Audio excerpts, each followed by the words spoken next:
I just want to make a short video explaining why I chose Sony as my system. I don't care what brand you go with, if it's Sony, Canon, Nikon, Panasonic, Fuji or whatever. All brands make great cameras and great lenses. There's no doubt about that.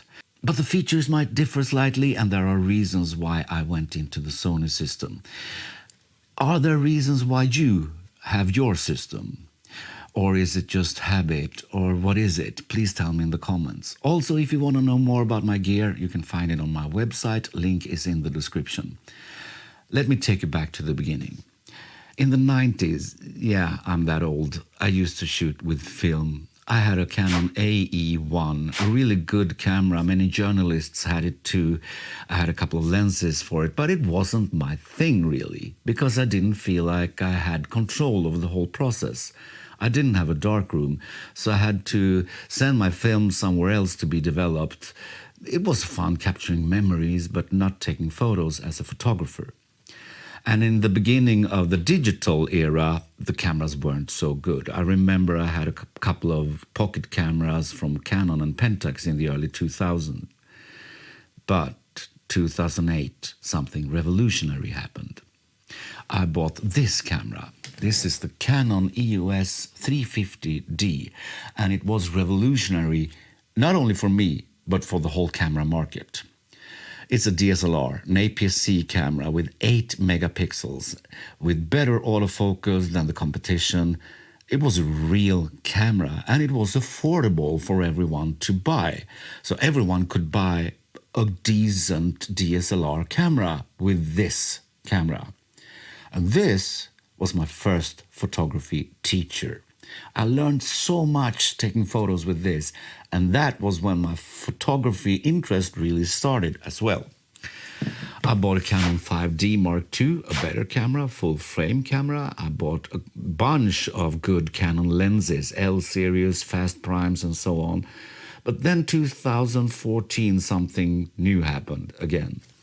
I bought this, and I've shown you this on several videos already. This is a Sony RX100 Mark II. I bought this because I wanted to take pictures underwater when I was scuba diving. So I had an underwater housing for it. I still have it with strobes and all that.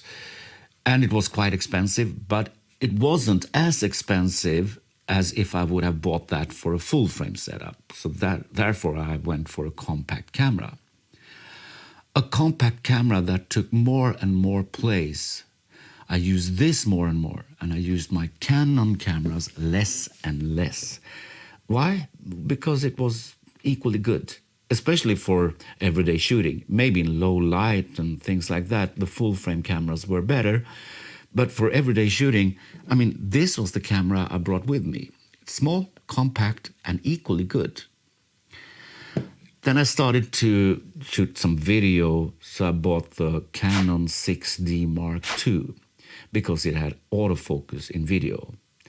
Not reliable autofocus, but still autofocus. But it only shot video in 1080. In 2019, or maybe it was the beginning of 2020, I decided I was ready to jump into the mirrorless world. And I put some criteria down on what I wanted my cameras to be able to do. First, I wanted good autofocus, both in video and photo. And Sony was the leader at that time. Secondly, I wanted unlimited recording time for video. Because I'm a musician, I wanted to record my performances, so I wanted to put my camera on a tripod and perform for an hour and capture the whole performance. Sony could do that.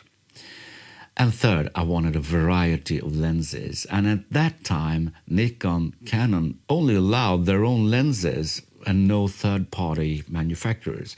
For Sony, I had Sony lenses, Tamron, Sigma, Samyang, Viltrox. I have so many lenses to choose from. But I couldn't go for the Sony full-frame setup because then I was stuck with the 29-59 recording limit. So I bought an APS-C camera, the Sony A6100, this, which was a great camera, both for photo and video. Unfortunately, this had been crushed under a truck, so it's unusable, unfortunately. But I used it for a couple of years, and I had much joy of using it. And I even bought some full-frame lenses before I bought my full-frame camera because I knew I was going to buy a full-frame camera. So I bought the Sony a7 IV as soon as it came out. And it's still my main workhorse. When the a6100 got crashed, I realized I needed one more camera for spare and mainly for video. So I bought the Sony ZV-E10, which is a great video camera, extremely good video camera. It's good for photos also. It has the same sensor as the a6100, but because it lacks a viewfinder, it's a video camera first for me. So there you have it, the reasons why I went into the Sony system. Please tell me yours. Now I have to go pack my photography gear because I'm going on a trip. Where I'm going and what I will pack for that trip, watch the next video.